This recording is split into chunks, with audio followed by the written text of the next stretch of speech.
I want to learn English. Please tell me. You know what is the importance of English in all over the world. Now the time you also know कि if you don't be learn English ना, then you don't be survive anywhere. English is a very precious language nowadays. Because of the reason English is speaking all over the world, means to say English is speaking across the world, means to say कि English एक ऐसी language है इस time वो पूरी दुनिया में बोली जाती है। और इसके कुछ महत्वपूर्ण जो है, जैसे आपने पूछा कि what is the importance of Some important. yes just you know कि what is the importance of English language.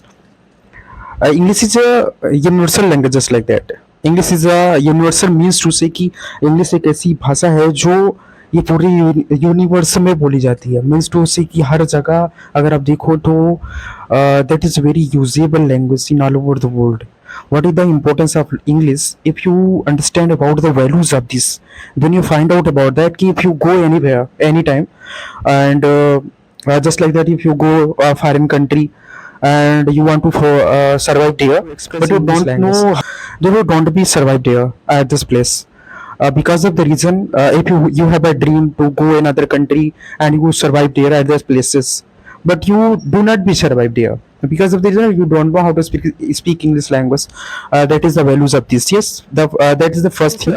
The second one is that English is an international language. International language means to say English एक ऐसी भाषा है कि जो पूरी दुनिया में बोली जाती है. जैसे आप एक देश से दूसरे देश में जाना चाहते हो, जैसे आप इंडिया में रहते हो, अगर दूसरे देश में जाना चाहते हो, मान लीजिए कि आप जैसे अभी पढ़ाई कर रहे हो, जैसे अभी ना, उसके बाद आप बड़े हो जाओगे, हाई स्कूल इंटरमीडिएट आपने कंप्लीट कर लिया, उसके बाद आपको कोई ड्रीम है कि आपको दूसरी कंट्री में जाना है, वहाँ पे रहना है, आप सर्वाइव करना है, ठीक स्टे करना है वहाँ पे. तो अब वहाँ की जो लैंग्वेज है वो होगी ना, जो वहाँ की मदर टंग है वो तो इंग्लिश है.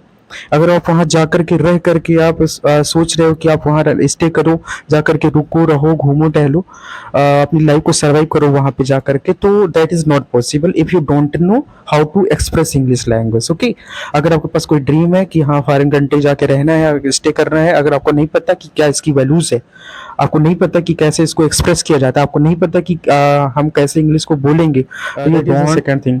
And English is the third one is that English is official language. Official language means to say official language means to say कि इंग्लिश एक ऐसी भाषा है कि जो हर एक ऑफिस में लगभग यूज़ करी जाती है.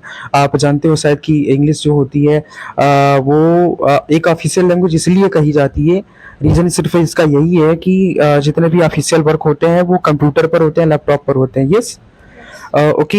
उसके बाद जितने भी कंप्यूटर और लैपटॉप की जो मेजर भाषा होती है, जो मेजर लैंग्वेज होती है, मुख्य भाषा उसकी इंग्लिश होती है. यस, अगर आपको इंग्लिश नहीं पता कि हाँ इंग्लिश जो होती है उसकी वैल्यूज़ क्या होती है, किस तरीके से उसको सर्वाइव करना होता है, किस तरीके से उसको रिटेन करना होता है, कंटिन्यू बना के रखना होता है, अगर आपको नहीं पता तो कोई ऑफिशियल वर्क अगर आप करना चाहते हो इन फ्यूचर तो आप नहीं कर सकते, because of the reason you don't know how to express English language. Okay, that is the third importance of this. Are you getting this what I am saying? Yes. And any doubt? No. Yes.